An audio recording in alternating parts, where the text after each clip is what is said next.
Hey, what's up, everyone? Welcome back to the Card Lounge podcast. It's your boy, Robo. And Twice Baked Jake. And we are here with our first ever Card Lounge recurring guest ever. Hey guys, Jarchomp Collectibles here. Jake, happy to be here. Thanks for the invite. Yeah, of course, man. Dude, so it's been a couple months since you've been back in the Card Lounge studio, and we've got Front Row Card Show this weekend. Yep, we're in town for Front Row Vegas. Yep. And so we were kind of talking about this a little bit, behind the cameras, off the pod. There is just a card show, almost like a major card show happening every weekend, but specifically this weekend. And I know you're aware, there's this happening in Vegas. Mm-hmm. There's Dallas Card Show happening at the same time as Fort Worth Collecticon, I think. Right. So those are not even 30 minutes separated from each other. I think there's going to be some people that might, double dip and go to both of them. Correct. Which is something you and I have done before, too. I've done that before. Where there's enough card shows that you can drive 10 minutes and go to another card show happening in the same weekend, which is kind of weird. I think there's a double dip one in SoCal, too. I can't remember the exact names. And then also in Canada, Toronto Card Show is taking some people's attention, and some people are just hitting that up. And it's all happening this weekend. Okay, so Jarchomp, just a quick first question. How do you decide which show to go to? How do you decide which one do you want to vend at? I have experience with some specific show organizers. I've been going to Front Row card shows for over a year now. And so I know the organizers and the way that they do business. And so I trust them quite a bit. And then the Collecticons, I've been to quite a few of those. And so for me, it really comes down to trust. And then if I have a good experience at a card show or their circuit, then I'll be willing to try that same location or maybe a different location on their circuit again. But for the most part, for other people, when we're talking to maybe those that are in the comment section right now or the viewers, I would just say start with what's most convenient for you. Like if you're a beginner, you're going to want to start with something that's going to be low expense, right? Because if you don't know that you're like really good at vending and you're going to have a perfect experience, at least make it not very expensive so that your risk is kind of low. But yeah, that's kind of how I got started. No, yeah, that makes sense. And I feel like it's especially like it would be counterintuitive for someone to try to travel to a show that they've heard is good, but good for maybe other people or, good for Jarchomp, where they're kind of like, oh, I think I could do that same thing, but maybe without the right experience. Or personally, even just being in a separate table section can make or break the difference at a show, where you may be at a section that's a little bit more centered because you've been going to the show for X amount of times. And so, usually guys, when you're signing up for a show or to, re-sign up for the next one, if you want to stay at that same table, they kind of just have you re-sign up at the end of the show. Yeah. New people coming in though, you're not going to know where you're going to get a random table somewhere around the room. And hopefully you get off the wait list because all of these shows are competitive. And I don't mean to get so philosophical so fast, but go for it.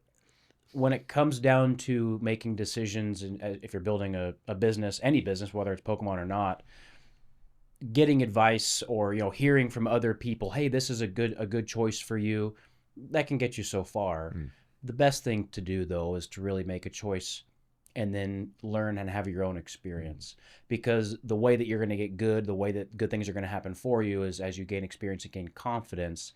And the only way to really gain confidence is to make a decision, solve some problems, and have your own personal experience. And then that, okay, this was good, this was bad, I need to change this, or I need to keep doing this. And that's what I recommend to people. Like, hey, how do I get started vending? I'm like, you should just try. Go vend. You should go do it. And, like maybe learn through observation, maybe go as a patron and ask some questions and learn a few things that way, but learn through experience. I mean, all it takes to vend, truthfully, is you need some cards and some cash, and you can start at any level, I suppose. Yeah, and maybe a smile, but not required. Smile, that's true. I will say that's required. I have met some vendors that I might not want to do a deal with them. The frowny again. ones are hard to talk to. There is, I mean, if you are an off-putting vendor, I've just let some deals go. Dude, I can just go buy this from somewhere else, and then they have this like disposition or attitude, and I go, okay, I'll just take my business elsewhere. And I don't want to be picking on sports card vendors, but like sometimes sometimes I'm observing some of the things that other vendors are doing, and it happens in any TC, Pokemon or whatever, any TCG as well. But like the vendor's disposition towards the patrons is like, I know more than you, my stuff is cooler than yours, so you should just leave me alone. It's like, why did you come to the show if you're gonna just kind of be sour to everyone? Like, maybe stay home with that attitude and not try to sell things, because it's not gonna go well. You want to make sales, and then your like attitude you're projecting is like, yeah, I know more than you, stay away from me and my table. It's like, that's not really inviting, especially to I would say in this particular time period in the hobby with Pokemon, there's so many newcomers coming into the hobby. So there always will be, and you guys know this. You've been in the hobby for a long time, but statistically, what's it like? At least every 18 months, you get just like a new batch of people, or a new set that comes out that really draws a lot of attention, or a new game like ZA comes out and it brings back a whole bunch of people who maybe played X and Y as kids, and Pokemon's a thing still, and I want to get back into it, have some nostalgia. Right? I got a stat for you guys. You guys know the Pokemon TCG Pocket, the app that came out right around November of last year, which was when the boom really started. The TCG app game. It's made Pokemon over $1 billion. It just $1 billion in 1 year. I'm proud to say I have not spent a single penny on that game, but I will, just for the fix, just go open up the free packs from time to time just to see what I get. I think I set my limit at $100, and that was my limit, and I did not feel the need to spend more. Okay. But they got $100, which is more than Legend ZA is worth. Right. I mean, if they get that from every person that interacts with it, it's like selling a very expensive hard copy game. Like, that's all they want from everyone is about $60 to $100. It's such a brilliant business model. Man. You know, like think about it. Like any software company really has this same model. Like, there's no physical inventory. There's no, like, your method of distribution is already in everyone's pockets. It's just brilliant. It's like these people know what they're doing. We got to make an app. What's the we need the Jarchomp Robo Jake app. Yeah, there's an app for that. Oh man. All right, we'll think on it. Guys. Okay, Jar. Last time you were here, a lot of people were talking about how great your takes were, and I'm just curious. Right now, the market's kind of in a weird space where there's cards that are still climbing, but there's also cards that are dropping. When you go to a show, if you are someone that is one of our viewers and they're going to a show, what do you think they should be on the lookout for in terms of singles, graded cards? Like, where do you think is the best value right now? Is there something that is better value than other things? Yeah. Yes, in my opinion. And I'm going to harken back to someone that I really respect in the hobby. You guys probably know Jarchomp Collectibles, Dan. One thing that he said in a live stream a long time ago, and maybe he repeats it, but I heard it back then and it kind of stuck with me. He says that he is short plastic and long cardboard. And what he means by that is he has a lot more confidence long-term in ungraded, desirable singles than graded slabs. And my understanding and kind of what I take away from that is that when we have market swings, the most volatile stuff is going to be those graded cards.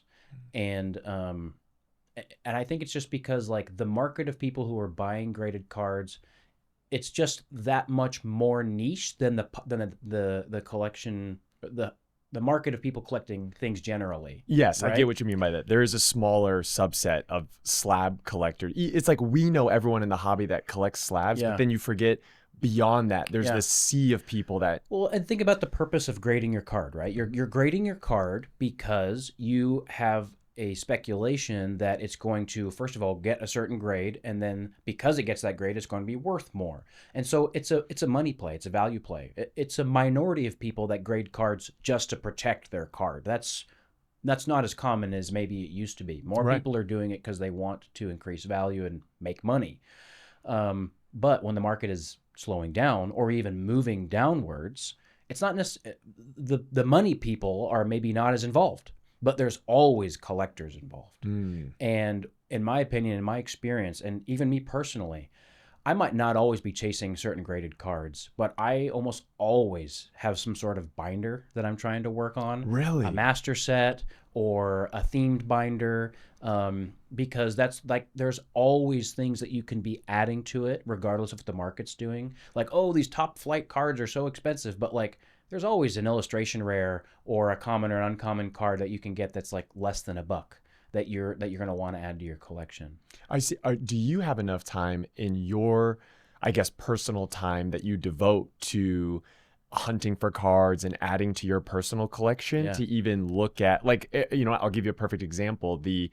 When I see your stories on IG, I'll be like, dang, Jarchomp just got a sweet slab. Like you're showing off some, like reverse hollow EX Dragon 10 that's like probably super low pop or some vintage card, and I'm seeing slabs coming from you. So would you say there's more things that you are looking for personally that are raw cards to like fill out? I mean, I don't know if you are you a master set like binder collector? I am, for yeah. the old...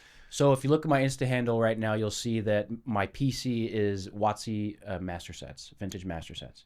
And what I'm working on right now is Expedition, Aquapolis, and Skyridge in one single binder. It's nearly 1,000 cards. And that is what gets me excited to go to the shows, right? And the funny thing is I've gotten to the point where like I go to the shows and I have kind of a baseline expectation of how business is going to do.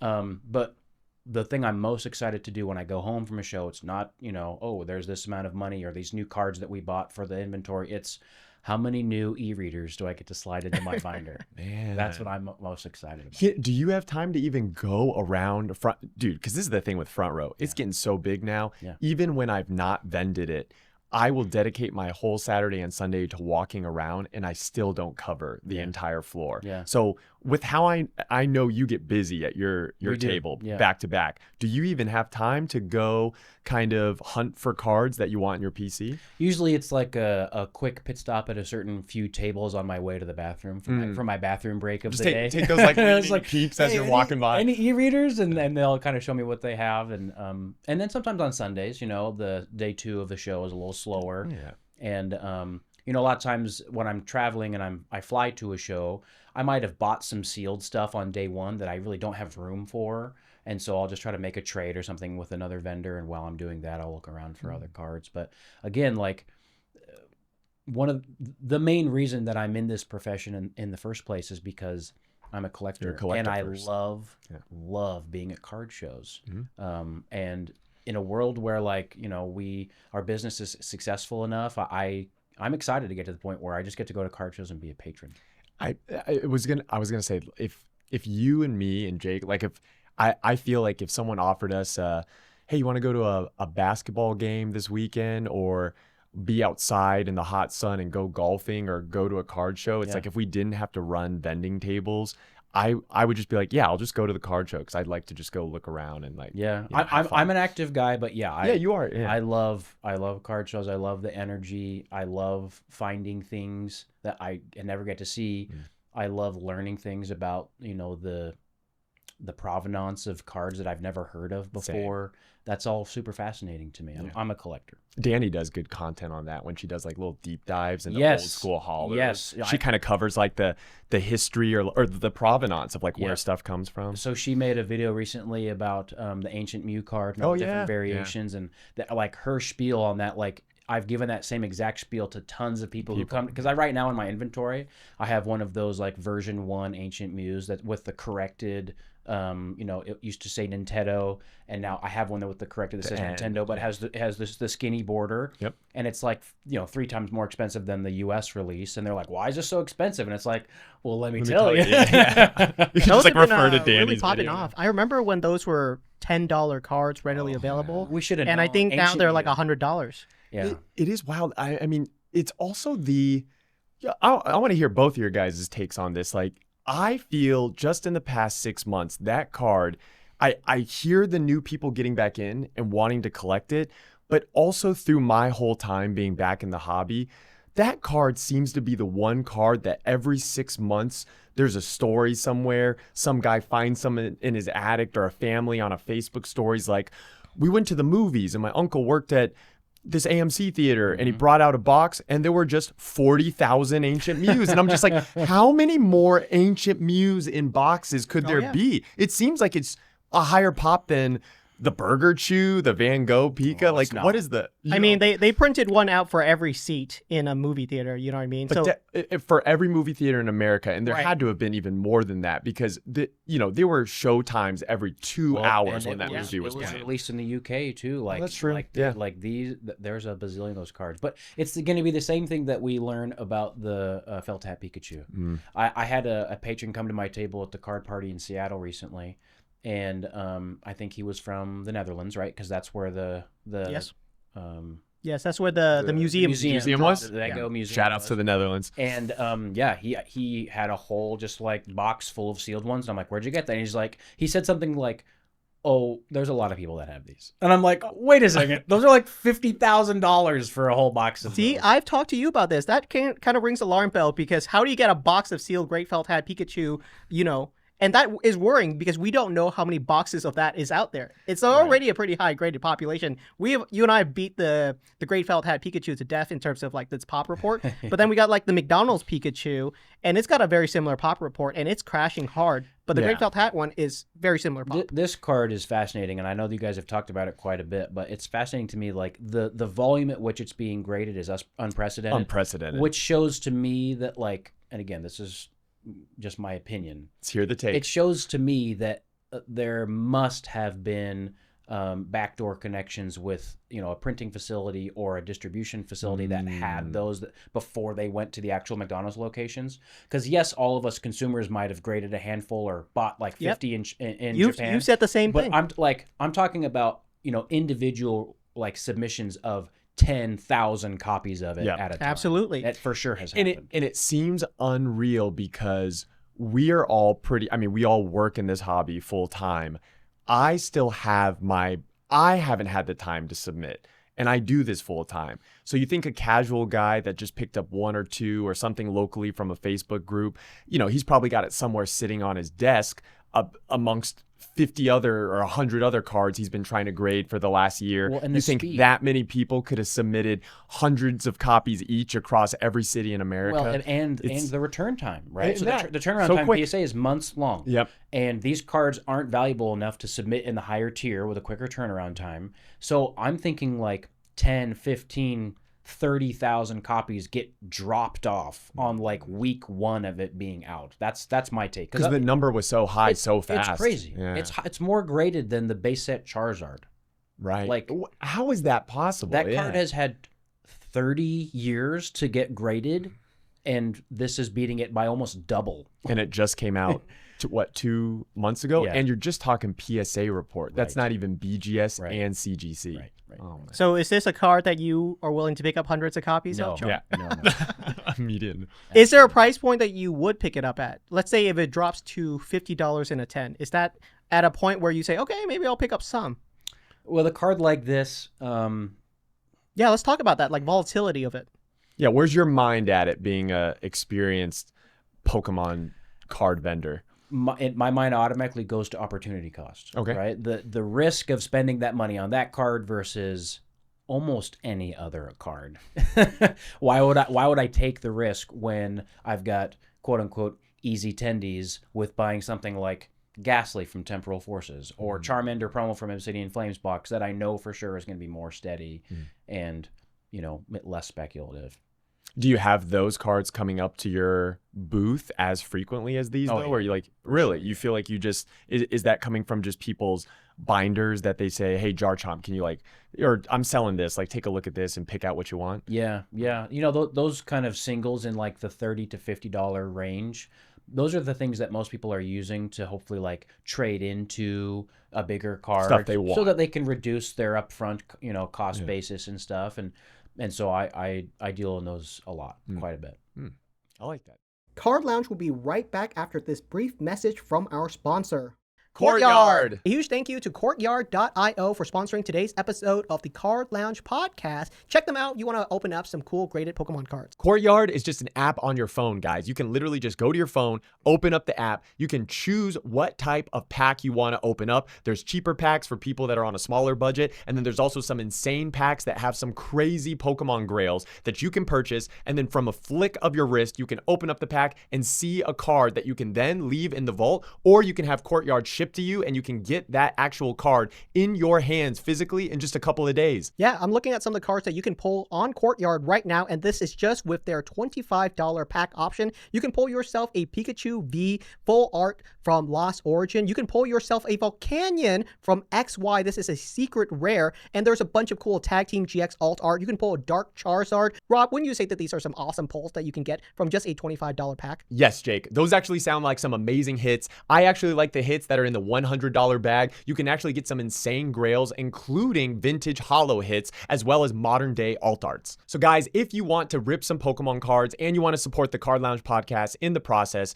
you can go to Courtyard, download the app, and use Lounge15 for 15% off your first pack rip. This is amazing because even if you buy the $1,000 pack, you can actually get $150 off. And out of the $1,000 pack, oh my gosh, you got the alt art Latios GX tag team. You can even pull the Charizard Poncho Pikachu in a BGS 10. A huge thanks again to Courtyard.io for sponsoring today's episode of the Card Lounge podcast. Be sure to use code Lounge15 for your very first pack rip, and absolutely check them out today. So, adding to that then, are you saying as a vendor or just anyone out there that likes to wheel and deal with Pokemon that those IRs between $20 to $50, what is it about those that makes those such a good opportunity cost play for you, where you're like, that's my, I guess not necessarily like focus, but you're like, this is a good sweet spot of the more of these cards I can get, the better. Yeah. I'll repeat something I said on the last podcast. This is a trading card game. And although there's a lot of talk and a lot of content being made about the money plays that are happening primarily with graded cards, the basis of the community is collecting cards that people like. And the average person, more often than not, is willing to part with, $30 to $50 on a card that they like, because that's a lower risk play. Because if it goes to zero, it's okay. They like the artwork on it. And if they're out $30 or $50, that's an opportunity cost that they're willing to part with. And so when I think about the marketplace of people who are potentially coming to the booth, it's a much larger amount of people who are kind of in that category than the speculative slab purchase category, if that makes sense. It does. It does make sense. I'm curious then, do you feel like, okay, so taking this back to, Jake was talking about the Burger Chew. You're like, I wouldn't pick that up. I guess this is always this always makes for a popular short segment too. What would be in today's, now we're updated, like 6-7 months later, Jarchomp's 3 top Pokemon card picks for what you kind of look out for right now that you think is either way undervalued, that you're like, oh, I'm getting these at this current market price now, or that is fairly, valued, but you still feel like you pick them up all day long because they sell like hotcakes. Yeah. In a market like right now, where you've got pretty much widespread cooling off on almost every card and every set, it doesn't really make sense to try to pick a couple of winners. I'm much more interested in maybe like a classification of card that's going to be comparatively more safe. So what I am focusing my business on right now is singles, ungraded cards that are Sun and Moon or older.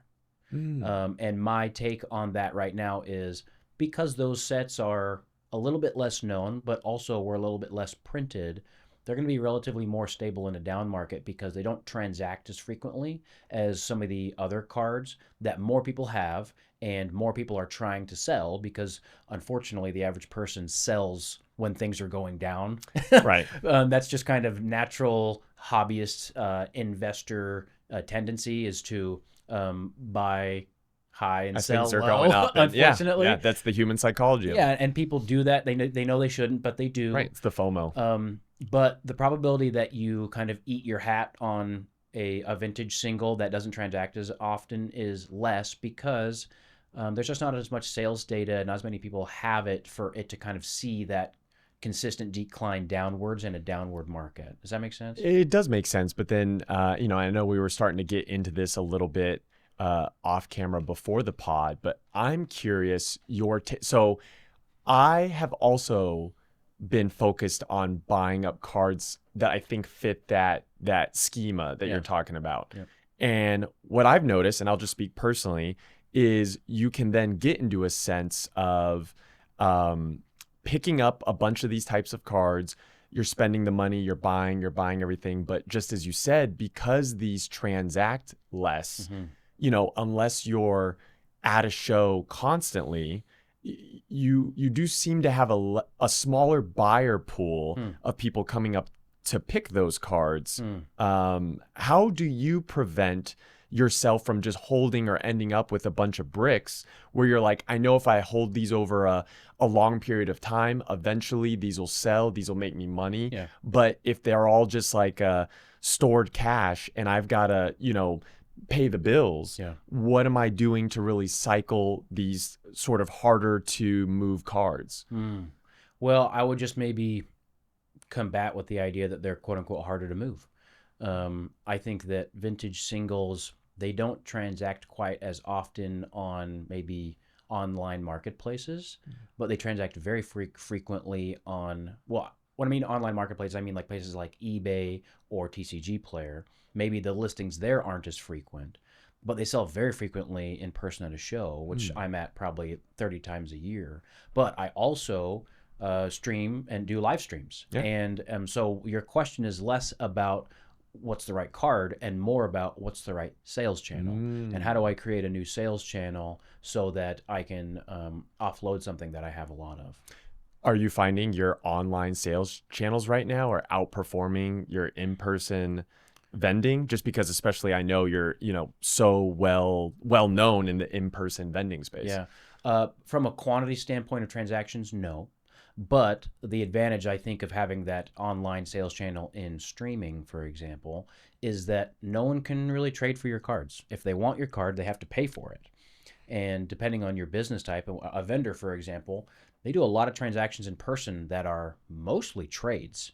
And just because a trade is in your favor doesn't mean that you actually have money. Got money. And sometimes you need money to have a business, to pay your employee or to pay for your cool office space or whatever. Unfortunately, your landlord's not going to accept Charizards in exchange for the lease. Oh, I wish. And so, it's about creating sales channels that bring you different things. And it shows, I'm more concerned about how do I grow my inventory. And then on the streaming side, I'm more concerned about how do I sell so that there's at least some cash in the business so that we can pay for expenses.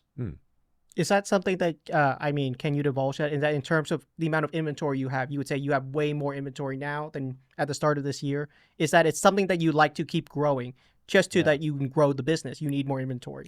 Yeah, I think the answer is yes, but I think that's probably the same with anybody who has been involved in that time, not just because they've been buy, sell, trade and taking things at a margin and whatever, but because the market has moved up, and so the items that they have had have appreciated if they haven't, automatically sold all of them, which I do recommend if you are, in this business, some percentage, and it doesn't have to be a perfect science, but some percentage of what you gain in your inventory value you should take off the table for safety reasons. And it for me personally, I usually do that in the form of sealed product because it's a little bit safer, a little steadier, and has a really good chance of being desirable 5 years from now. I got a cool one for you just on that little topic is that I wanted to save something for my kids for their college education or something of that nature, but I couldn't figure out what the store value for that was gonna be, and I decided something 3 months ago. So I currently have a giant Tupper plastic bin full of sealed products,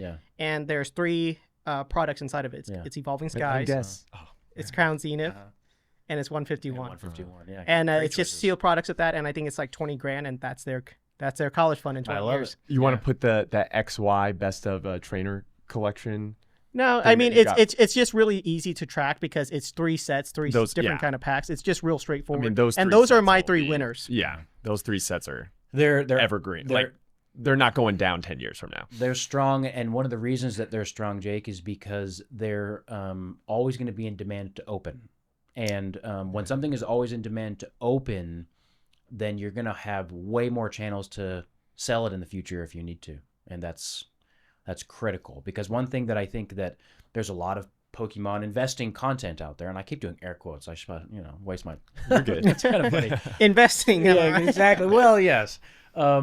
But what is maybe not as prevalent is selling my investments channel or selling my when's the right time to cash out and how do I do that? How do I build a sales channel? And I think a lot of people are discovering that right now where the market's dipping a bit. The people that have maybe been buying Pokemon cards all year and have experienced this astronomical growth, like, oh, wow, I've got $50,000 in my sealed collection. Well, now the market's a little slower and it's holiday season. I'd like to have some cash out. Time to sell it all. And it's like, well, they've seen enough, vendor POVs to be like, okay, well, I can probably get around 80% for my items. And it's like, it's not that simple. Like, you might need to know the right people. You might need to, have built some relationships in order to actually get out of the items that you have, or you have to establish sales channels for yourself. So it's not quite as liquid as maybe people think, especially in a down market.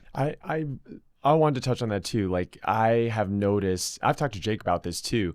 Even like, I feel like I do have quite a few sales channels, and I do have a following, but even certain sealed items that I've just had forever, that I know certainly there would be collectors out there that would want to have like this sealed item in their collection. It's not like I can just make a YouTube video or a TikTok saying like, hey guys, I got this for sale, and someone's gonna go pay me exactly what it's worth. So I'm trying to think like, who would be the right people I would, sell to? And I know I don't need to undersell myself, because I know enough people in the hobby. But then it becomes like a and I guess maybe that's where this whole, because I don't remember this 5 or 6 years ago, these talks of like percentages coming into play, where even anyone coming to the table with just X amount of product will be like, well, I know 87% is better than 86. So if someone says 87%, I'm going to go with that. But then to kind of beat that, you almost like go around and farm for answers to be like, hey, anyone that will buy this for 88%, okay, then 89. But it gets to the point then where when I see that approaching me, I'm like, well, if you got that, I don't know, like I can pick this up for like this amount because I kind of know maybe the true value or what I could move it at. Yeah. And there's kind of like a clash there. You know what I mean? It's like, what would be the perfect science? Like, I guess if you had some sealed items that you were looking to move that weren't necessarily Evolving Skies booster boxes, but maybe old school box collections, but they're really cool for display. Like things that come to mind are like the Great Ball Ultra Ball Premium Collection from Hidden Fates. Shout out Hidden Fates. Right? So cool. Hidden Fates. Maybe some of the older lunchbox tins that have really cool promos inside, like the Armored Mewtwo one. That lunchbox was something that used to just desirable. be a $20, what they call a treasure chest. But now if you have that, people will open that, or people will collect that just to display it. Where are you looking to sell that type of stuff? Or are you bringing that to shows and just hoping the right person walks by your table and sees it? Such a great question. It's a complicated, and there's not an easy answer. Right. I would say that bringing it to shows can be risky because those items are very fragile. Exactly. And the people that want them in pristine condition if they're going to keep them sealed. And so you're going to have to invest the time and money to get the right protective cases for them. And they're also kind of bulky. And so every time you move them, and there's that complication in transportation where it's like, okay, I'm moving this collection box that's worth $1,000 and it's taking up this much space. Or I could just have 4 singles that are worth that much and they take up this much space.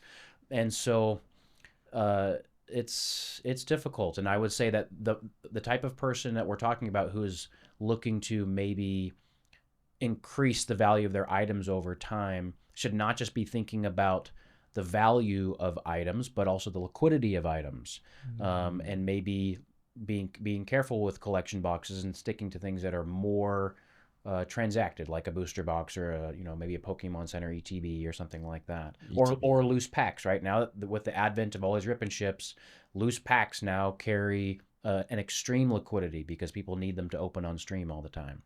But to answer your question, if I had those boxes, and sometimes they do come across my table, I've experienced relatively good success with buying those.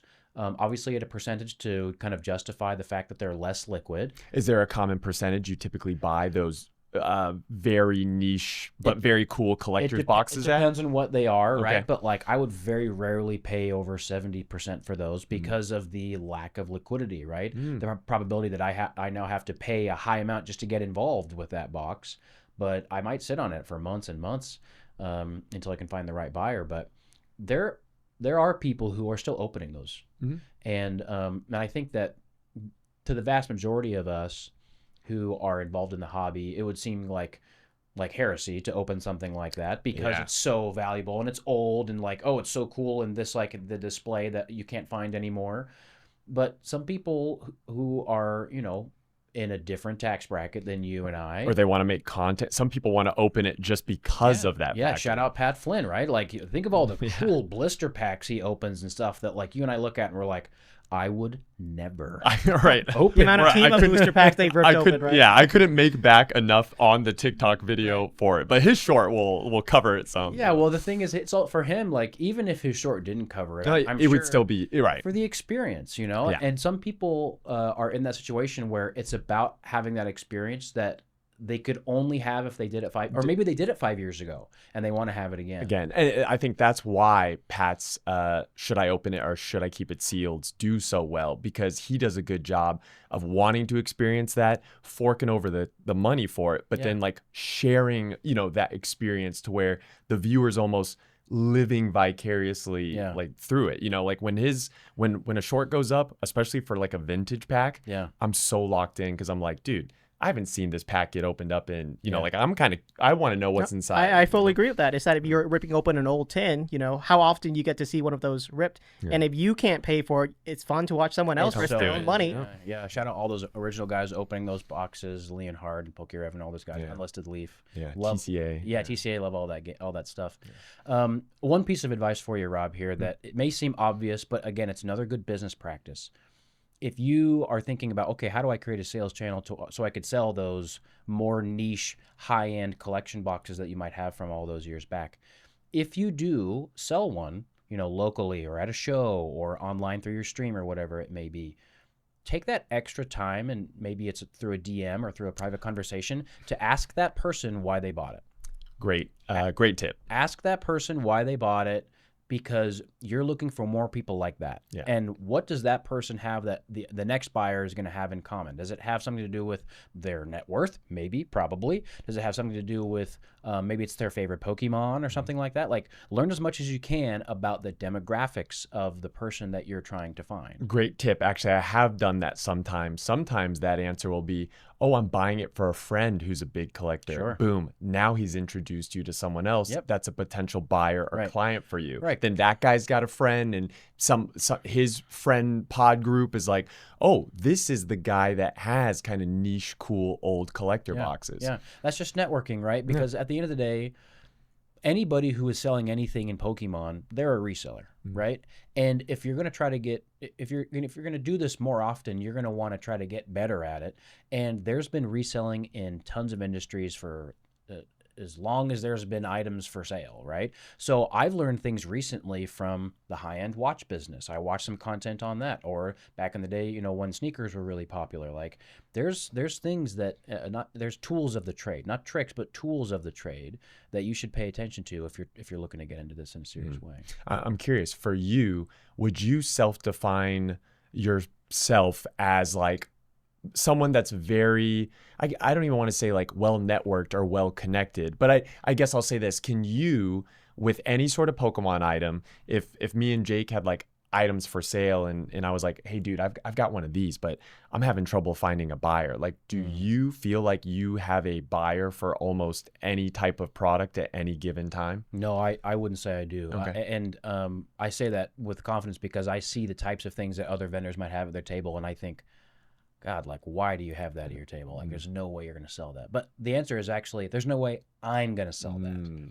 Maybe they deal in that thing all the time. So an example of this, Brian Ong, you guys probably know him. He makes TikToks. And the way that he does his vending is he starts his vending day with nothing. And his entire goal is to buy everything that walks up to his table. Anything.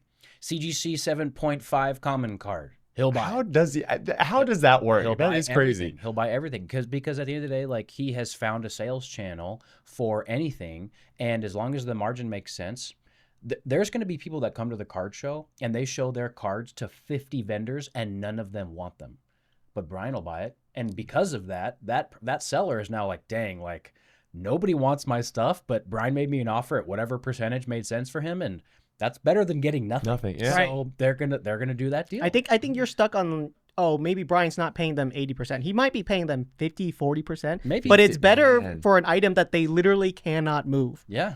I'm trying to think what in Pokemon that, okay, I know those buys happen because I hear the stories. Yeah. That I want to hear your, like, I can't even wrap my head around how people are buying right now at 50% because I have to look at the seller and I see the items that are being bought at 50%. And I'm like, if you have these types of items, you're in the hobby enough that you know how to use eBay or TCG Player. And how are they letting it go at 50% when they could just put up anywhere online, hey, someone buy this at 60%, and like you would scoop it or I would, you know what I mean? Maybe not though. Maybe not. Right. Like again, what Jake said is like we're talking about things that like maybe the common reseller doesn't want to deal with because most resellers have that opportunity cost mindset. Maybe I could get this item for $60 and it's worth $100, but it might take me 5 months to sell it. And if I buy this other item for $80 and it's worth $100, and then I sell it the next minute, I make $20 instantly versus $50 eventually. Right. And those are different things, right? One of the things that I think those who are getting into the hobby from a vending standpoint, they need to learn that money loves speed. And the person who can move something the fastest, not necessarily at the biggest margin, but move it the fastest and move on to the next thing and keep doing that and turn and turn and turn and turn, those people are always successful. Interesting. That's okay. So money loves speed. The interesting thing I'd hone in on there is you just said there are certain items, and maybe this kind of goes back to even at the beginning of the pod. Would you say that those items that are moving quicker, where you can make the $20 now as opposed to $50 over a 3, 4, 5 month period? Sure. What are those Pokemon cards that you see right now in the hobby and in the space that are kind of doing that? I think most of us know the answer to this who are going to shows. Like right now, it's still those top chases from modern sets, right? Modern alt arts, modern SIRs, tag teams, like those things, even in a down market, will still command a higher percentage that can be shopped around at a show or on Instagram or wherever you're selling. Because they're liquid enough. They're well known enough. Like again, we talked about it last time I was here. Stained Glass Birds, Lugia V, Dragonite V. Like these are cards that will sell. Are they will sell because are we talking about them or are they talking not just us three, but see, I think you know where I'm going with this. It's like the cards that you just described that will sell and that are so everyone knows about them and everyone wants them. Yeah. There seems to be a tie-in of just the content creation or the how much they are talked about in the ethos of just the content we all consume. That is, are we all talking about it because everyone's buying it and that's driving the motivational factor, or is it all being bought? And that's why we're talking about. You see the chicken and egg scenario? I'll say I agree with you. And what I'll say is that those cards come with marketing already. I can buy a Bubble Mew because the Bubble Mew is pre-marketed. It's coming with marketing and branding on it. It's what? prestigious. From just the artwork alone is giving it that? The notoriety, the fact that the word of mouth, everyone already knows about it. If you buy a card that is, let's say, a random illustration rare that most people don't really talk about or transact, it doesn't come with the branding or the marketing to sell it faster. And you can make it a cool card, but that would take work. Well, and if it comes with pre-marketing, it's less work for you to market it. Is the pre-marketing just because the Bubble Mew, like the Bubble Mew, the Do Boys made the Bubble Mew song. That obviously went Someone else did that work for you in marketing that card, I guess. Are you guys familiar with the term positive feedback loop? Yeah, it's like a sense of, it's a scientific term where like something happens that causes a reaction, and then that reaction escalates the original thing to happen. And then it just kind of creates this feedback loop that it speeds up and gets more and more powerful over time. And that's how you get like self-fulfilling prophecies. Right. So I think the answer to your question is natural desire for something. I always believe in the hobby is the genesis of that feedback loop. But if something sells and someone likes it and then they make a piece of content about it and then that attracts more eyeballs and then it gets to the, and then that wheel just kind of keeps going and going and going. So the answer to your question is chicken or the egg. I believe that a desirable card is intrinsically valuable. And we kind of all just agree that or enough people agree that it is. Right. It's like something about the way we're all looking at it. We Right. go, it's desirable. And some people would call that beauty, right? So something that is generally perceived as beautiful, you don't like have a reason why. Like it's just something in human nature. Some large percentage of people look at that and they're like, that's beautiful. Yeah. And there's certain like famous art pieces or architecture or songs that separate themselves from other similar architectures or paintings, but there's something about that one. They resonate with people, and then that's the beginning of the loop. And then we talk about it, and then we visit it, and then we make content about it. And it just adds so much to the loop. Correct. All right, well said. I like that. Card Lounge will be right back after this brief message from our sponsor. A huge thank you to Collectr for sponsoring today's episode of the Card Lounge podcast. Collectr is the ultimate app to track value and manage your collection like a pro. Imagine this, you're at a card show and you need to know the value of a card immediately. You can scan the cards in seconds. Just point your phone and boom, the card name, set, rarity, and price. You have all of the insight on the current state of the Pokemon card market in the palm of your hand. Want to know the value of your collection today? Collectr pulls live price data from real-time sales, so you're always locked in on the current market value. No more digging through sold listings. Your collection digitized and organized with zero hassle. With real-time portfolio tracking, you'll see your total collection value, daily movers, and price history over time. You can even add cards to your watch list so you remember what you wanted to pick up. Collectr also offers an amazing platform to show off your collection to others. You can even see my whole entire collection showcase on the Collectr app. Try out Collectr today. It's available for download on iOS and Android. While we're on this topic, I want to kind of flip the question because we're talking about the most desirable card. Sure. So I think this will be a more interesting one where, okay, someone will bring some cards to your table. You might pass on those. Yeah. And I think the more interesting thing is, what are the cards that you would pass on? Because that might be interesting to the viewers. What are cards that are, okay, you might not touch this at this moment for whatever reason?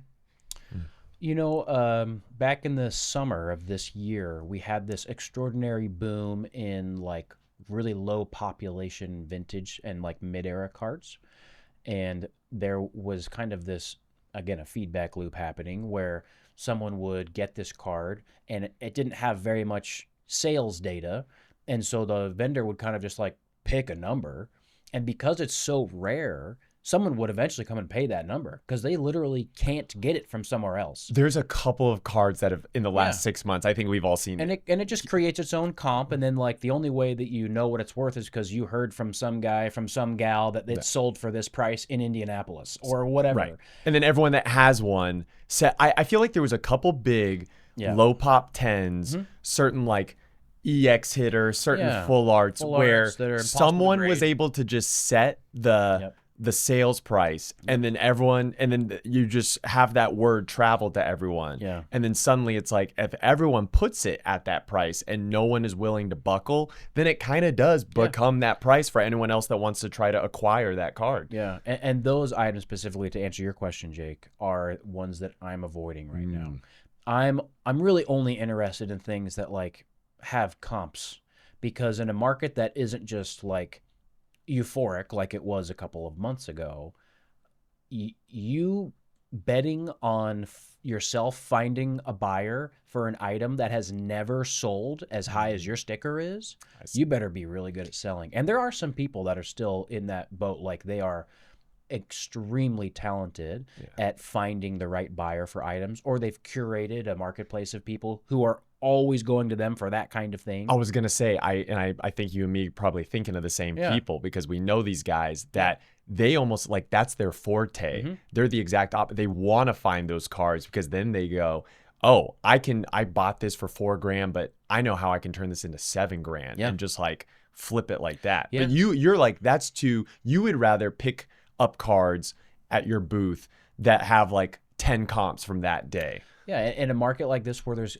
more uncertainty, I'm more interested in something that's a little bit safer. But also, I'm compared to a lot of the vendors out there, I'm more risk averse. And that may not look like it because, I quit corporate and I do Pokemon full time. But compared to some of these folks, I'm more risk averse. And I think it comes down to just, my background, but also I have responsibilities outside of myself to my family, wife, want to, buy a house one day and all these other things that I'm trying to do. And I'm not trying to hit home runs.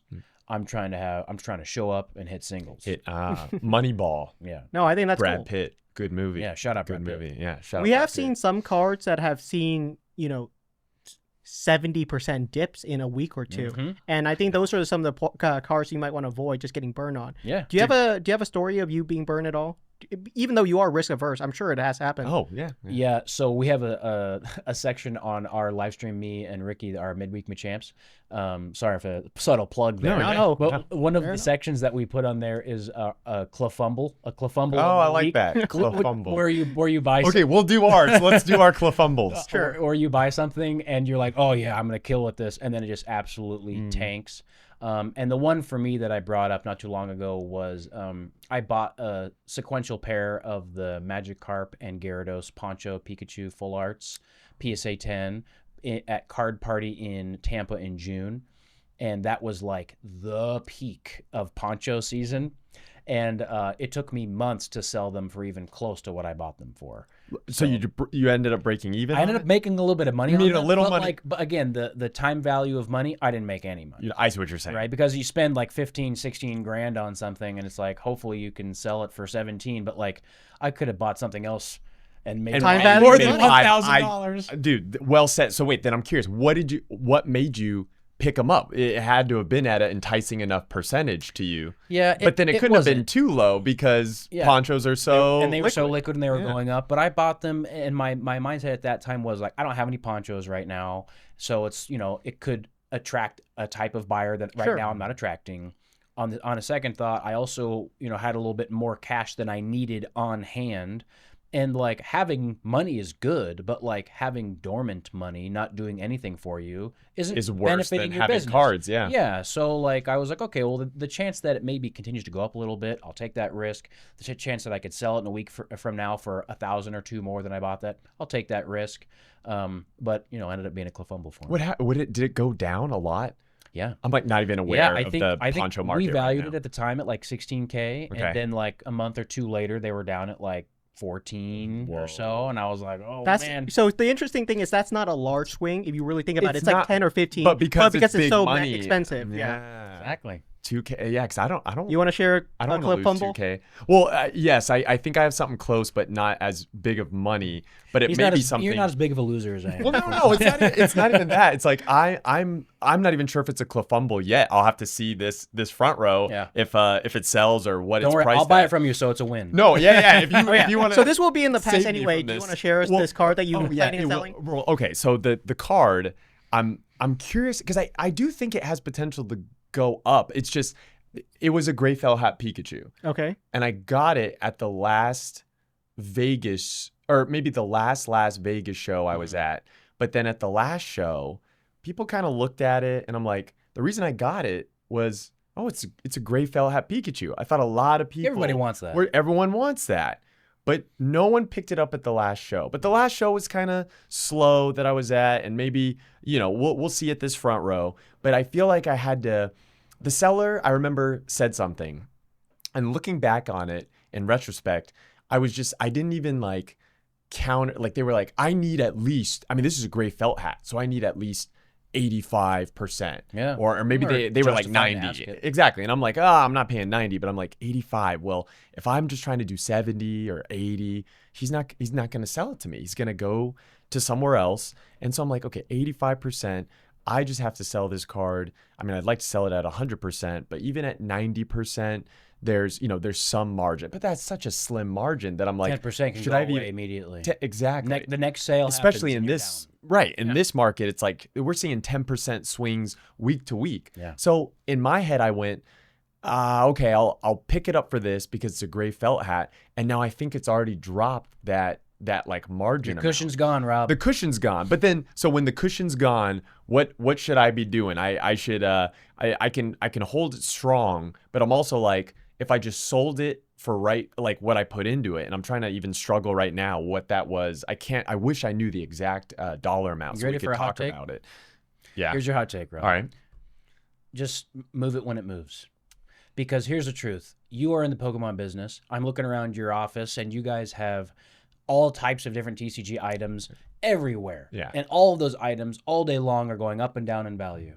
And the truth is that in general, because you buy things at a margin and sell them at market or whatever your price points are, you're almost always taking W's. And while your gray felt hat you've lost your cushion on it, something else in this room that you're not even thinking about has gone up in Has value. made up that And so don't waste your time and your thought process being like, oh, I got to move this because otherwise I'm going to take a small L on it. Like, that is wasted, bro. I think I see a lot of I have done that before. I know I have succumbed to feeling that way, and I have told other kind of newer vendors, you can't get so, especially in negotiation, I see this a lot, where when someone says, oh, I'm in on this card for this amount, so I can't sell it. And I go, well, it's not worth that anymore. And they're like, well, but I can't sell it for less. And I'm like, well, I mean, you can, and that would get you your money back. And I think the part I'm missing is to say you probably have 10 other items that have gone up in value that you weren't even thinking about that are just making up that difference. And as long as you're staying in the hobby, you're buying all this stuff that you just mentioned I've got, you will be okay as long as you keep the wheels on the track. People in business in every sector take losses all the time, every day. Think about this. Think about how many companies that are out there that hired somebody and then had to let them go the next month because they weren't the right fit. That's a loss. Yeah. That's a huge loss. Thousands of dollars of time, of training, of compliance work, of recruiting, everything that they've lost, never to get back again. But what they have to remember is that the 9 other hires from that group are already creating profit for the business. And you if you dwell on that, you just waste your time. Sometimes you just need someone to thank you for coming in and telling me this actually just 20 Get over yourself, 20 Ron. things in my head for cards. I'm just like, now they're out of my head because like now I'm just, you know, and that's super helpful. I guess another way of thinking about it is, imagine if every business, like, they make those hires, businesses still got to run even if they let people go. I can't let them go. If it's sunk cost fallacy, dude, like, don't waste your time. I know, if every business was like, we can't make this play or do this thing because it would result in a net negative for just this one variable, no business would get done anywhere. Well, it would just be. And back to psychology, like, the reason that we do that is because human beings feel the pain of loss 3 or 4 times more than we feel the joy of victory. And think about, like, your inventory. Like, 2 months ago, you're repricing things, and it was like, wow, this has gone up. That's so cool. And then you forgot about the next second. But if something went down, you're like, oh, man, like, I took a huge L on this. It's like, that's just the human in you, and you need to get over it. Yeah. And I learn that lesson all the time, too. This is, preaching to the choir. Great. No, I'm over it for some of the things that, like, I hope, I don't even think the gray felt hat is I'm in the red on it, and Look at I him hope still I thinking could about just it. well no I'm gonna Still justifying. I'm gonna sell it for I think what I bought into it at, or you know what, it'll sell when it sells. And you know what, Pikachu felt hat is on its way up because Van Gogh's everlasting, only because, and the reason I say this, Rob, dude, pumping his bags. well, it's not even I just think the Pikachu collabing with, like, the famous artist thing, I just attribute it to also Oda. I don't know how much you're paying attention to the One Piece market, but that LA Dodgers Luffy, okay, you're aware of this, right? Of course, it's and everywhere. so it's drawn by Oda. It's like a sports card with a TCG card collab. Okay. And I sold one of those to someone that's a part of my following, and so I was happy to do so, and I was happy to give a deal on it because I had some spares, and I do think cards like that, like the Van Gogh Pika, this LA Dodgers Luffy, they kind of have this special collab sauce that's just gonna make it be same thing with Pikachu Mario, right? Like when you can bring in a larger, again, marketplace of people who might be attracted to that item, like, of course, it's a win-win. Now, it's not for everybody. Some of the purists are like, oh, that's who cares about that collab?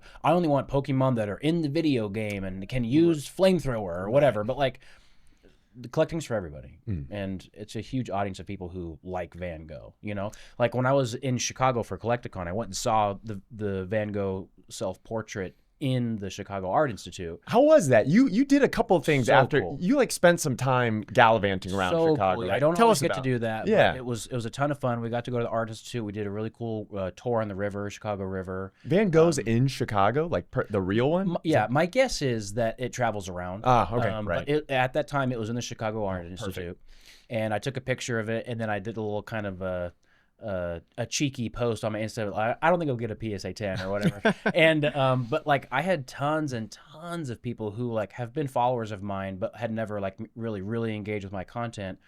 Comment on the story, because like that artwork, that piece, that provenance, like they know what I'm talking about. I'm talking about the Pikachu and how it's tied to that artwork.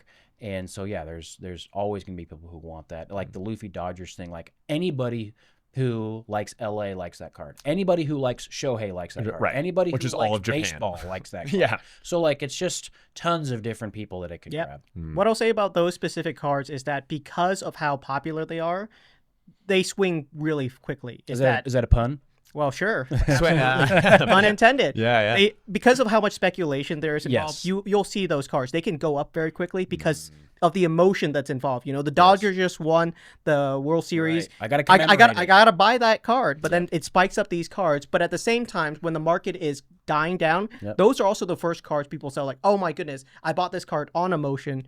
I kind of want to sell the Great Fell Hat now too, you know? Interesting, but doesn't emotion want them to keep it in? I'm trying to find a way to segue this into what we were talking about with the beauty factor and the driving the value inherently before any other sort of like outside variable influences. I think that's what it is. It's that they bought that on an immediate emotion right now. It's that the Dodgers just won the World Series. I want to commemorate this. Okay, so let me we buy view that card. They as didn't outside influence. Correct. They didn't spend months looking at this card and being like, "You're right. This card is beautiful. I'm buying it because it's beautiful." They're buying it not because of the beauty, but they're buying it to commemorate a moment in time. It's an more like emotion. jewelry in that case Correct. than it is like a collectible, you know, like you're buying it because it reminds you of this anniversary or whatever it may be. And it's like, yeah, you buy that because it signifies a time in your life you want to remember.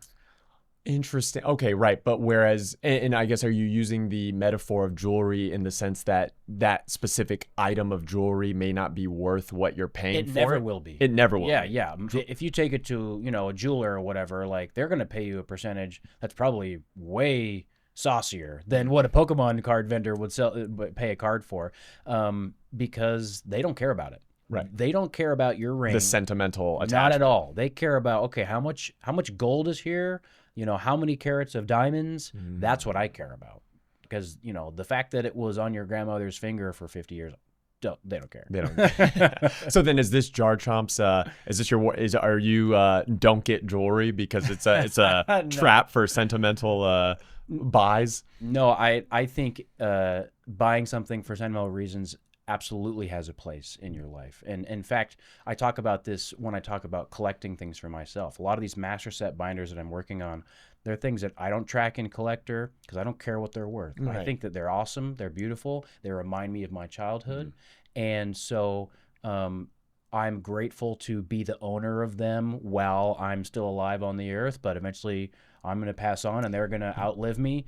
And I'm okay with that. And because of that, like they kind of stretch beyond the value of money. I like that. I like how you said. No, yeah, that's really cool. Eventually, my kids or grandkids. I was gonna say, or whoever, would you give those binders to your of kids course, one day? Eventually, I will because you know they'll be able to get more use out of them, and whether that's emotional use or it's financial use, that's up to them. Because when you give somebody something, you kind of leave it up to you surrender the emotional attachment to it to that person. I'm sure they'll still find sentimental attachment to it because they got it from you. You know, we'll see. Maybe they'll watch this podcast and be like, "Oh, we can't sell it." That's the It's beauty of Dad's it. I special know, cards. right? They'll watch this like 10 years from now, and they'll still be able to go to this episode. I think Julian from one of our previous episodes asked us about that, which is what is the card that you value the most in your collection? It's not so much how much it's worth to you, but how much you value it. Yeah.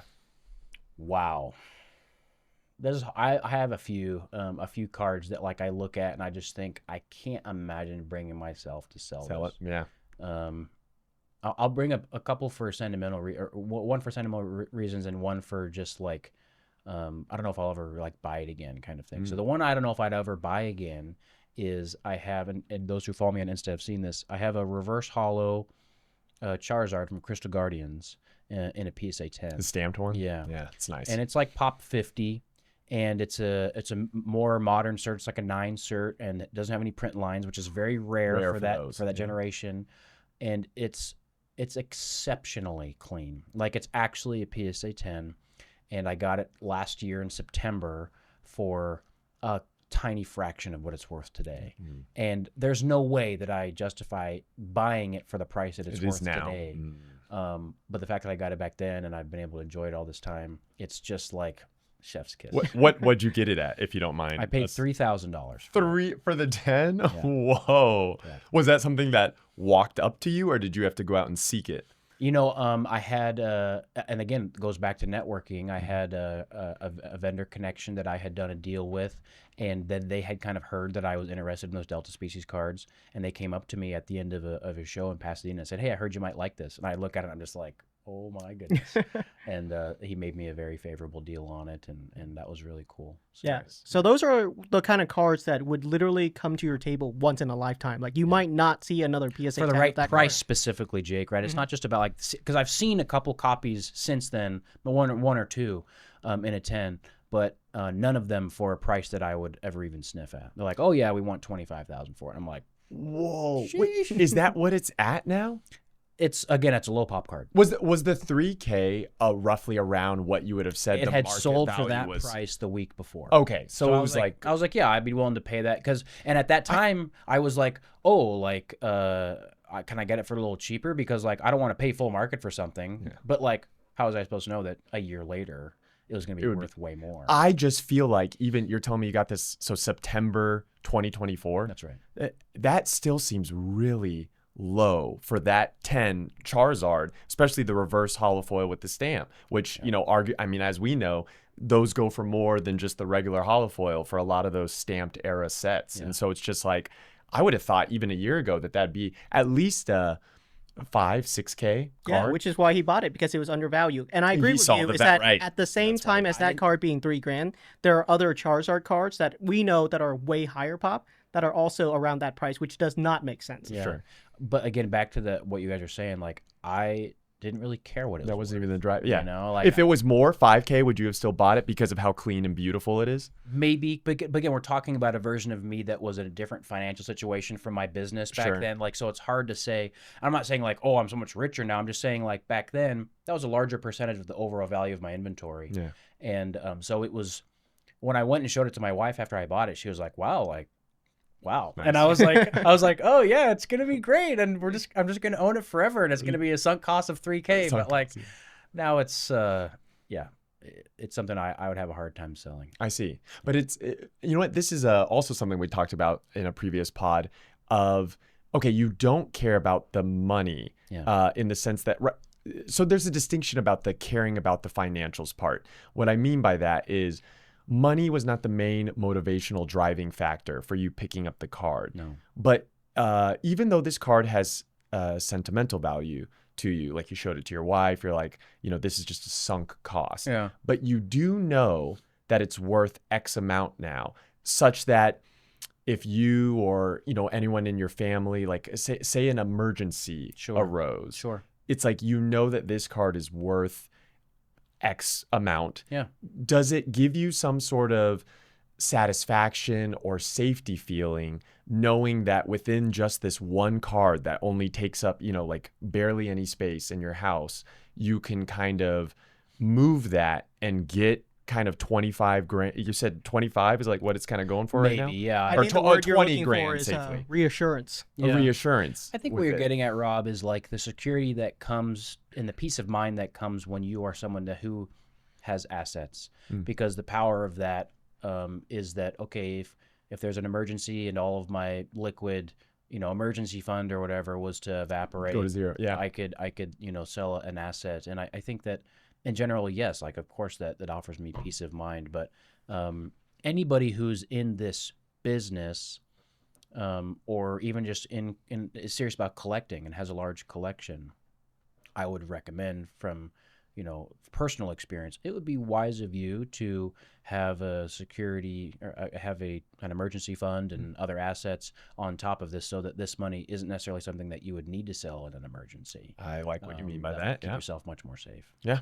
Do you have is that for you just a kind of like a emergency piggy bank fund, like it's just cash, or do you have other assets outside of Pokemon cards that you also put finances into? He's asking you for your portfolio split. No, I'm not trying to. Yeah, I guess, is that well, I'm assuming I can you must share have mine. a I don't mind these kind of diversified things. portfolio, Yeah, right? again, I think it's pretty common sense to have an emergency fund in cash in like a high yield savings account. High yield savings. Yeah, because it's liquid and you can access it, but you would only do so if something was going Emergency wrong. happened, right? What I'll say is that I always thought I was being very sensible in that, in terms of how much I'm saving.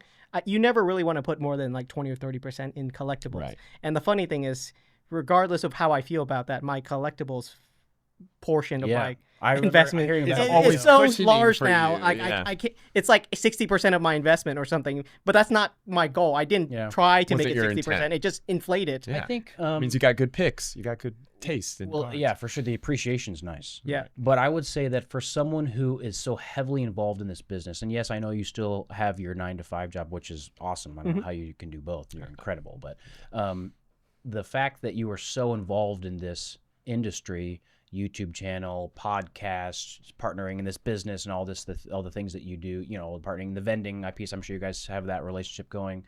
It means that you're in the business, which means that at the end of the day, all of your inventory, any portion that you're willing to sell at some point, it isn't just collectibles, it's inventory.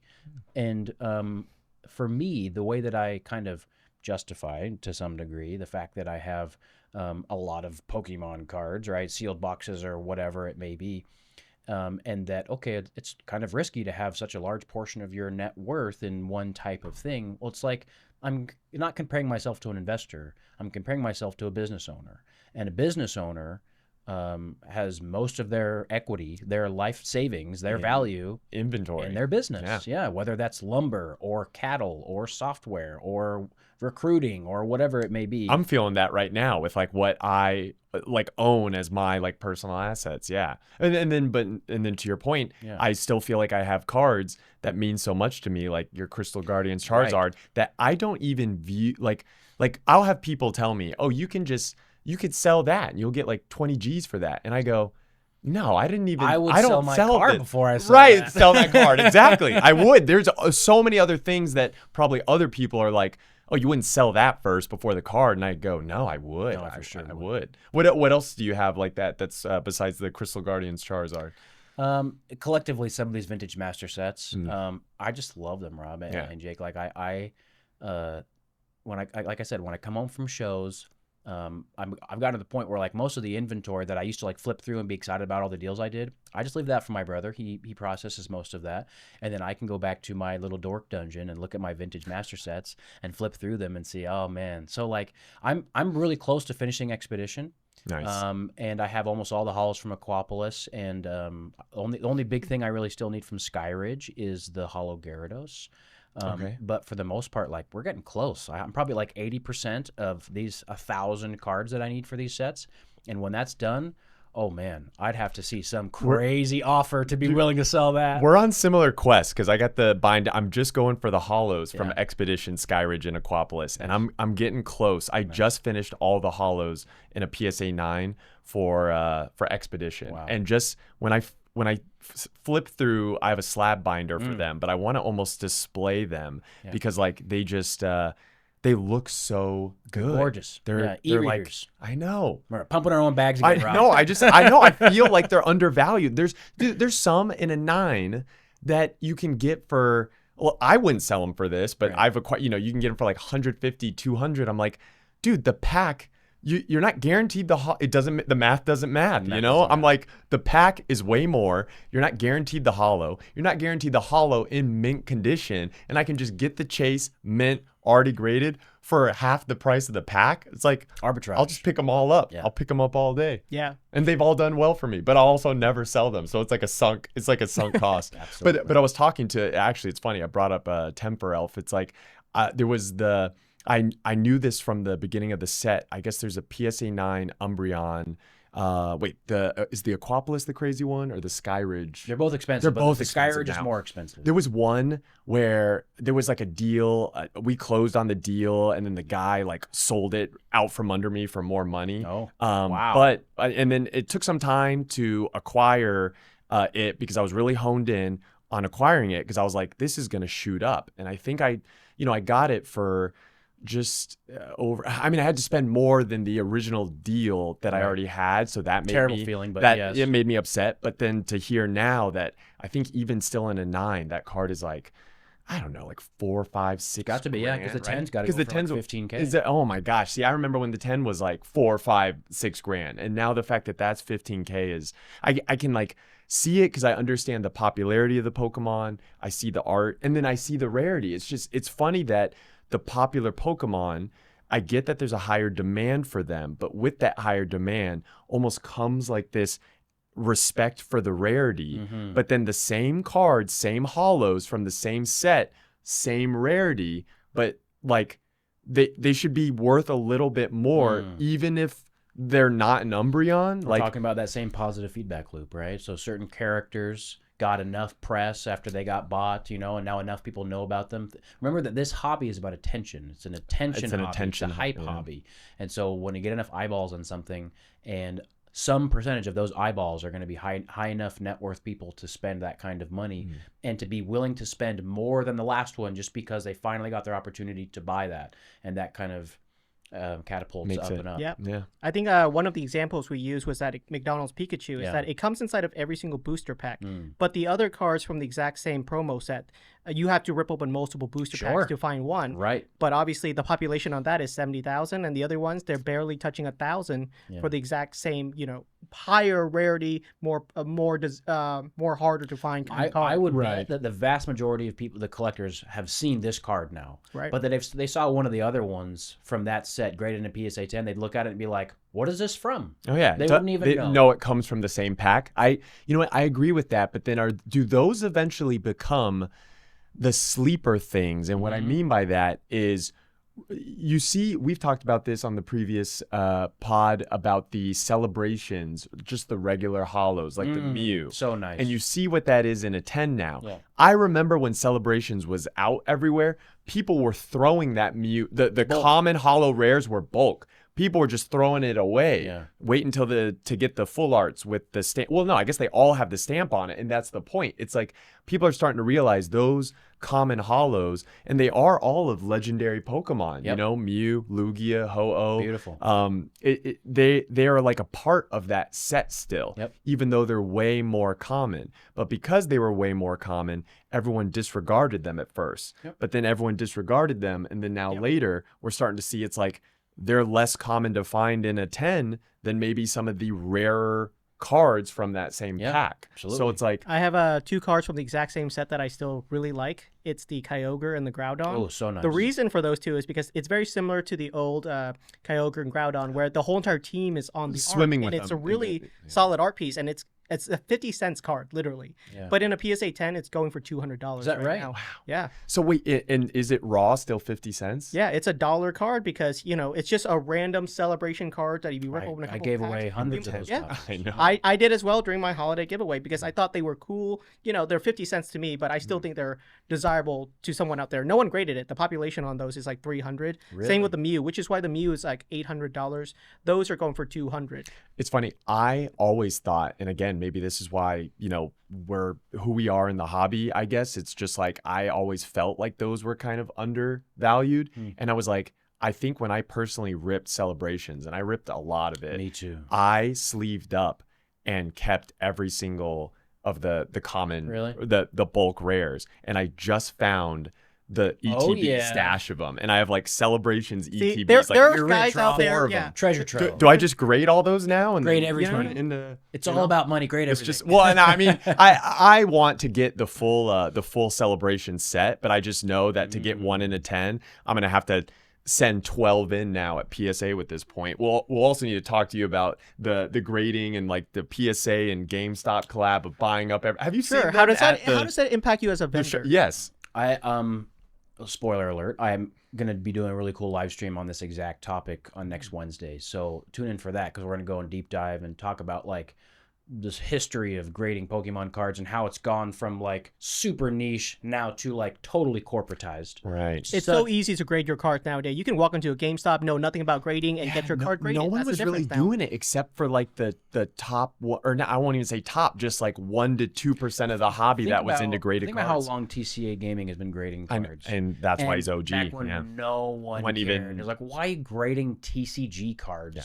But now it's huge. Or knew about it. They didn't even understand what he was doing. And They didn't even. What I mean by corporatized isn't just that like you can go into GameStop and like the barrier for entry is really low. I'm talking about corporations with their own money or businesses with venture capital money getting into the graded card business. And so we're talking about these online mystery packs, right? Like those are developed by software teams who are employed by Fortune 500 companies to build a product that is going to be generally available to millions of people, because they now see that this marketplace is so legitimate. It's utterly legitimate. And then they also add that mystery pack gambling thing to the product, and it's just absolute wildfire. Like there's a reason. I mean, I'm sure you guys have heard the rumors, and they're mostly true, about people being kind of assigned as buyers for these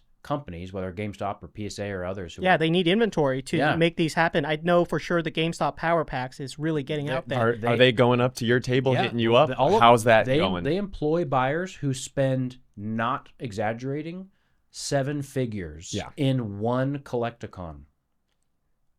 Like, they need the inventory because, man. they could do $1 million in inventory in a couple of hours on a GameStop app if they ever go down the line. Easily. Are they paying you strong because they're They trying have to to pay get your everyone inventory? strong. Well, sure. And okay, and that is what's happening. I think we're all thinking of the buyers. We probably some we know by name, the some buyers we don't that know. I'm seeing that, like, and again, this, I know that there's been some content made about this, but just to confirm it, like, there was, again, kind of a rumbling, a rumor that spread when I was at Collecticon Houston, that there's people in the room that are paying up to 95% of market price for graded cards, almost any PSA 10 graded card. So within 20 minutes, there's a line of vendors lined up at their booth. And I'm talking about like 5-hour long line, and just absolutely cashed out of their inventory because they're into those cards for a fraction of that 95% number.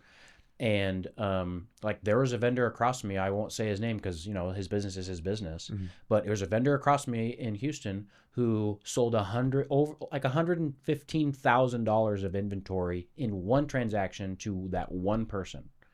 Jeez, and that person just had that amount of cash or digital? Yes. Okay, so they're coming with that They're coming cash. to the show. I was telling Rob about this. They need like 2 have bodyguards, I'm multi-million-dollar hoping, pockets, that are walking behind them to... I'm serious. They're coming to the show. And again, I don't want to put a target on anybody's back. Exactly, right. It's that... But we don't want to say that with for enough anyone. cash to buy all of these items. Yeah, that's, man...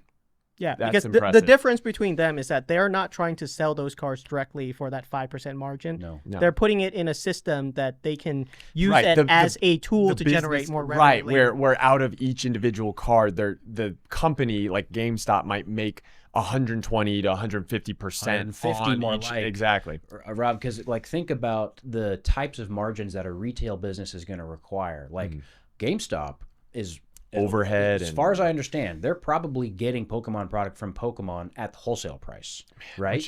Which means all those shops. And they still sell a lot of things, at least, Walmart, Target, and maybe sometimes GameStop. They still sell things for the most part at retail, at MSRP, which means in order to get the spread that they need, they're buying probably at, 50%, 60%.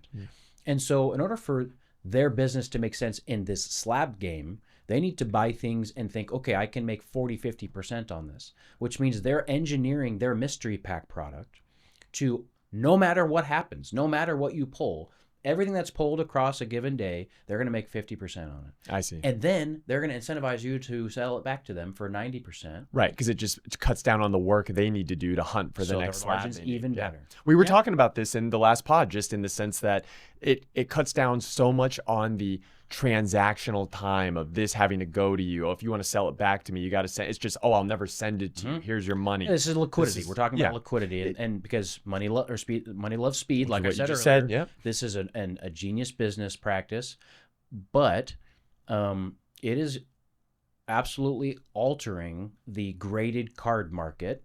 And so right now, what I'm perceiving is because of all of that change, there's significant uncertainty.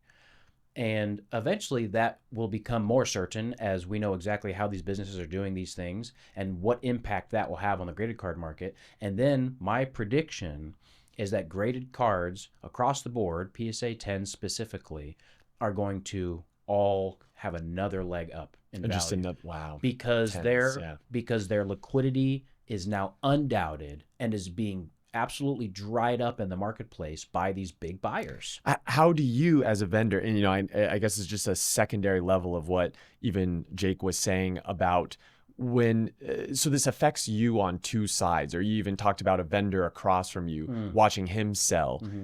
There's a market. You are your business and your booth is like your shop, and you're like a traveling shop going to these shows and being in these cities. If you get your inventory from people coming up to you and selling to you, but now even people that would theoretically come up to you see these other options of like, whoa, I can sell at 90-95%. Sure. Can you even compete with that margin? And if you can't, does that just not all funnel not only you guys as the vendors, any Pokemon collector that can find those guys, like almost all of the slabs that could be transacted funneled into these like 10 buyers that all represent these different companies that are making, or doing whatever with the slabs? Yeah. As of right now, I'm not seeing a way for the average collector to be able to access these buyers on a regular basis, at least a large percentage of them. Okay, fair, yeah. Because right now, like most of these buyers are people that are deep in the TCG business. Yeah. And many of them are former vendors or are also vending on the side for themselves as well. And then they're just buying in bulk and supplying those outlets with those items on top of their regular business. And so it's kind of hard to say if long term there's going to get a point where, in general, all collectors are going to have unlimited access to sell at an extremely high percentage. Because at this point, the only people that really know about it are the vendors. Yep. Or that can actually sell at a high volume are the vendors. So what else I'll say about that is that they're buying at 95, but they're not buying 95 for one card. They're buying it because they're getting 100,000 cards at once. You can walk into any GameStop and sell your card. They're not going to give you 95%. The only reason they're giving these vendors 95% is because they want all of your cards all at once. It's such a efficient deal for them in terms of the quantity. Yeah. The only people that have a huge volume of extremely liquid cards are vendors. Good eyes, vendors. But then how are vendors getting that? How come vendors are the people that have those? So because everyone else sells to vendors. Well, right? it's not just that everyone sells them. It's that the vendors, on average, your average vendor is the type of person who is a hustler, and they're curating their. Like, if you follow some of these people, like they are traveling around their town all day, buying this deal. They have connections with the local card shop, and they have outlets, and they have plugs, and they have it's a network that, because of that network and how frequently they can acquire a lump sum of inventory, that they're getting that higher percentage from these bigger What you're saying is they put in the work. They did the legwork of running the gamut of buying all these cards, and now they're cashing it in. That's time then, right? Is that work not just eating into the advantage of the gained percentage that they're getting, to where it just levels out? I see a leveling out thing, and what I mean by that is it not kind of a little backwards that it used to be, if you're buying a lot of slabs, cut me a lower percentage deal. And now it's almost flipped where it's like, I'm getting a lot from you. This is easier for me. I'm paying more, a higher They percentage? have to pay a certain price that people are even willing to do the deal. Because if GameStop offers you 80%, you no longer want to sell to them, right? They have to offer a sweet enough percent that you're willing to sell them 100 grand of your inventory. And that percentage seems to be 95%. Well, yeah, which makes sense. Right. It's got to be close to market, knowing that. I mean, it's funny, like right.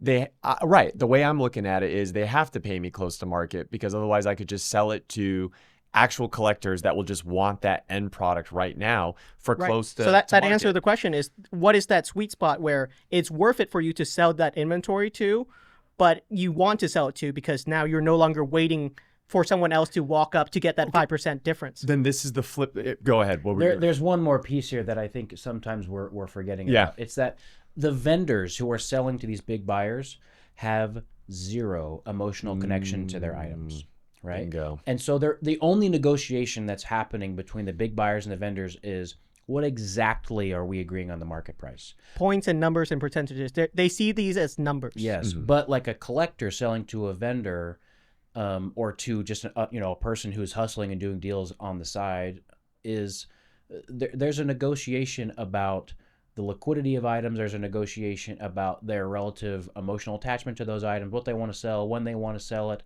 how much they got it for. Like, there's all this complexity on top of the time that it takes to actually go and acquire those things.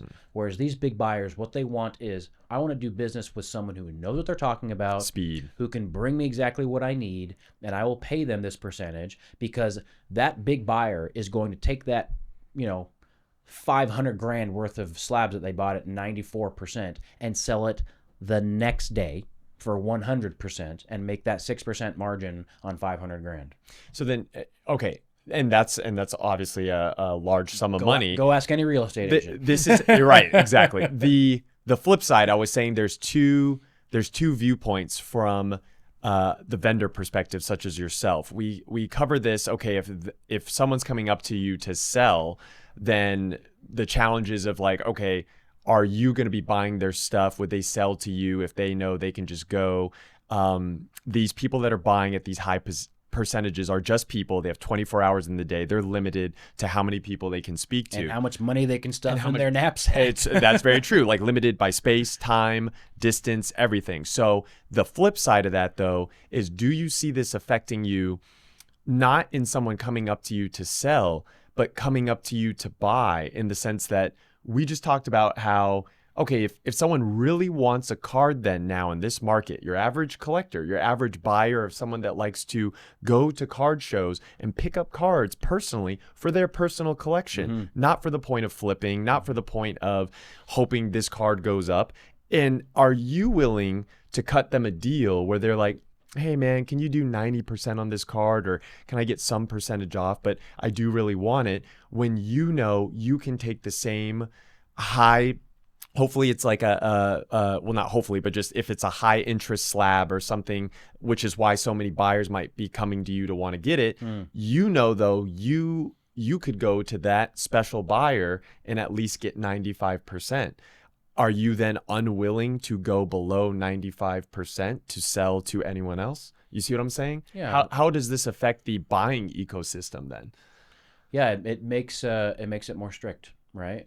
Because with ultimate liquidity comes ultimate confidence in the value of your item, right? Like, for example, if I've got just a stack of $100 bills in my case, and someone offers me 95% of those $100 bills, I'm going to say, well, no, because I give them to Rob and he knows they're worth $100. And so, like, the answer to your question is, like, obviously it has to, yes, but there's still a large enough gap of access, a large enough gap of information, of experience, of networking, that's going to allow there to still be margins on graded cards. Maybe not as frequently as it is on singles, because there isn't some unlimited buyer of singles. But graded cards, yes. But the answer to your question is, like, in as much as these corporations get more and more involved, and these items get more and more liquid and transacted, not just in person, but virtually and represented in the vault or whatever, those margins have to get tighter. But it means that anyone who wants to be involved in the card market, in the graded card market specifically, is going to have a plug at one of those places to sell, Otherwise, they're not going to be able to make an offer to any other person that they're going to accept, that they're going to make any money on, to sell to another person. That's interesting. It's do you foresee then, are we moving towards an era? Because you know what, there was a pretty viral video that Ash Robin QT. Do you know Ash Robin QT? I don't know. He's like OG Poke Talk, and then like he took a break. He's like come back. But he made a video where, and this isn't even to call out like whether or not it was a good or bad take, but it seemed to be like he was commenting on how there's like less negotiation, less wiggle room that he's sensing from vendors in general, from just, and you know, I think we've all sensed that. Like, of course, the Pokemon market has been on fire in the last like couple months, so that always makes things tighter. But are you saying that if you foresee this kind of path to where if these large corporations get involved with the space, it just makes market price, and if like you want this card, you have to pay this price because it's that $100 bill, and if you want that $100 card, you got to come with $100. Yeah, I think. Well, I'll chime in first, but what I'll say is that from what I've seen in the past 6 to 7 years, you're right. Is that the margin and the gap is getting tighter and tighter. There was a point in time when you would sell to a card shop at 60%. I know. And then there was a time when you sold at 70, and then 80% became market. And now we're talking about right around 90. And I think there will come a point in time when it's almost treated like a $100 bill, is that everyone will just trust each other. It's all grand, all round. When we say trust, and you brought up the liquidity thing, are we not just saying that, is this not all just, what do you call this? I guess like efficacy, that Pokemon cards can truly equal sign $, because we know now, like, but 7-8 years ago, it's just speculative. It's like what collectors will pay. The risk I can only pay enough that it had to be 60. Right. Then the risk 60%. became less than 70, and the risk became less and became 80. Okay, so you have a $300 Charizard. A shop's like, well, maybe someone will only buy it for $200. I'm only going to buy it from you for $150. Yeah. But now if we can all agree that a Charizard in a PSA 6 is like $300 and it'll go to anyone for that. We're just saying that these cards are just these prices, and they just won't really, there will be no wiggle room unless we as a collective hobby community deem that the value of said card goes down or up. No, it can never be that tight. Right, because that's impossible, right? It would have to just equal money. It can never be that tight because these items are inflationary. And what I mean by that is there's always more PSA 10s being graded all the time. Interesting. And at the end of the day, because any of us can still go and grade cards, if I grade a PSA 10 Moonbreon and I pulled that card, let's say I pulled it, and so I paid, $30 for a pack, pulled the Moonbreon, comes back at 10. My cost basis in the Moonbreon is now, $30 plus my cost to grade. Let's call it $300-$400 because there's upcharge. Shout out PSA. Yeah. So my cost base is like $400. Market price is $3,600 for that card, but I just really need $3,000, and so I sell it for $3,000, and that's now a legitimate comp. And what I'm getting at is graded cards can never be a finite value that we all agree upon, because everyone gets them for different prices and needs to do different things with the value that's encapsulated in that card. So hearing that sort of hypothetical story, would certain buyers disagree with you on that would be a comp, though, in the sense that if that buyer even knows, oh, this guy just sold it because he was kind of desperate for money, he's in on it low. The corporation again is who we're talking about driving this increase in demand and liquidity. A corporation doesn't have time for anecdotal evidence. All of these big time buyers are having to lean on widespread accessible apps that are aggregating data across lots of sales platforms to find a relatively fair market value for these cards. And that number is going to be informed by data that is collected from all different types of people and all different types of sales. So that person who sold the Moonbreon for $3,000 because their eBay store is not very well known and they graded the card themselves, so they had really super low cost basis in it, blah, blah, blah. That's a legitimate comp.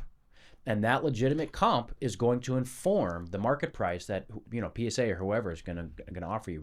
I think what I'm saying still may play a little. I get what you mean by legitimate in that it happened, but in the same sense that would you agree that most of those types of sales that aren't recorded on something like being sold through eBay or being sold on a track, if it's not tracked on that data sheet or all those data sheets that the companies are aggregating from, then does it not then become not a legitimate, like it never happened? Not to a because it company wasn't. that's only using that data to kind of inform their decisions. Right. So they're only using that data. Correct. And so you and me as kind of private, vendors and Pokemon card owners. You'd be buying the Moonbreon from someone that just needed 2K out of it, though, right? You're not going to go to one of those sites and report or catalog that you that will never bought happen. It. Exactly. You can never depend on random vendors spending their own time. Subject themselves to data. So I know, right? So then that's what I'm saying. Then does it not kind of create this secondary market, or I don't know, the black market, even though not the black market, but like this this underworld market where transactions will occur and people that are really deep into the hobby will be like, oh, we know the real value of what this is already happening today.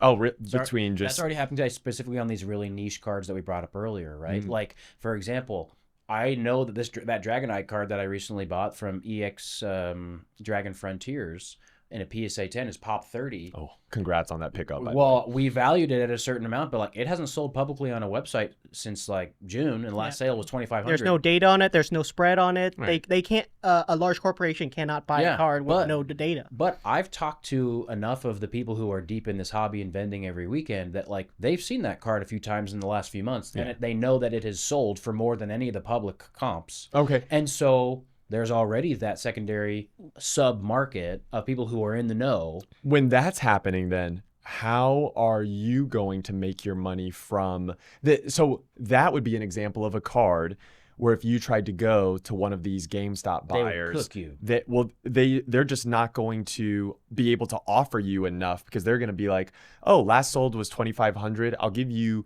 $2,400 for this card. But you're like, oh no, this is like a 7K card.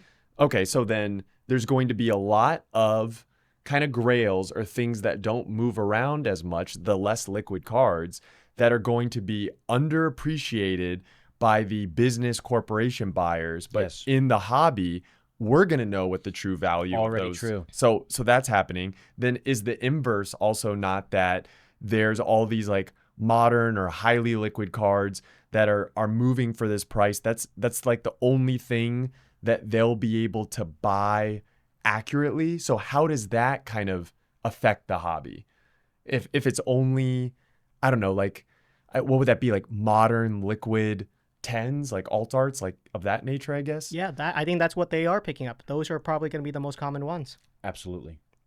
And man, and then that's only going to drive people to think that that's all that they can pull from these slab bags. It's going to further inflate the value of these modern cards, though, Rob, because that that product in and of itself is going to be the only exposure that a huge percentage of people have, to the hobby in general. It might be what they want too, because I think a lot of the general audience would be the people that would want, oh, hey, I kind of want to pop 50,000 Charizard because that's something that is a little bit more populated. Yeah. They might not want a niche pop 30 card.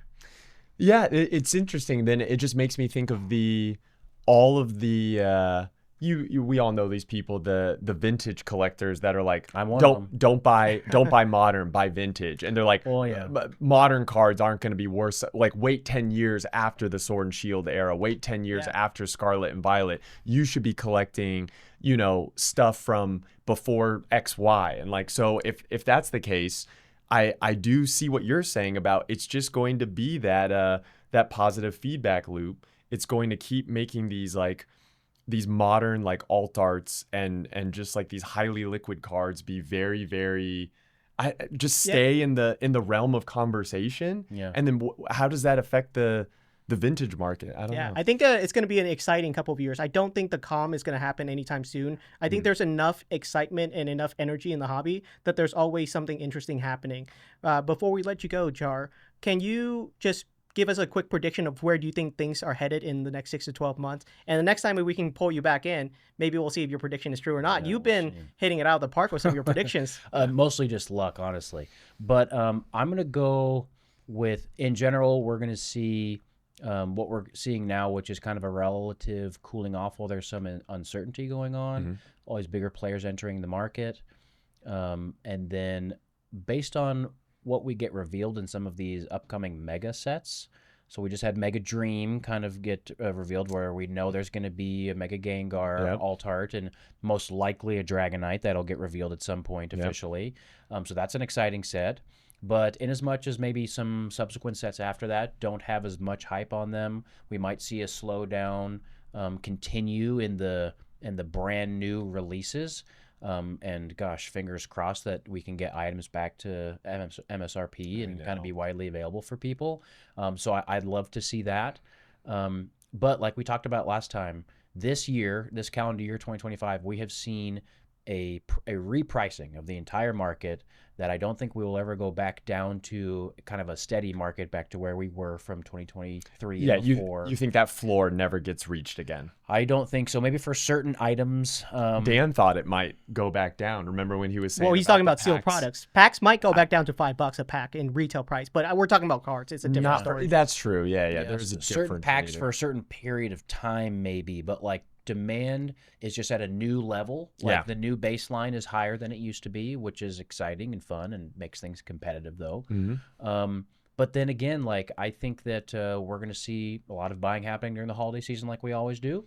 We might see a slowdown in the winter after that, but then the TCG market usually picks up again sometime in the March-April time, and then has again a slow in summer. And so I think we're going to see all those same cycles continue.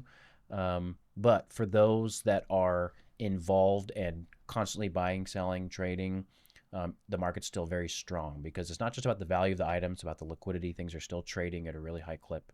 And as you guys mentioned at the beginning of the show, card shows are happening more than ever, constantly.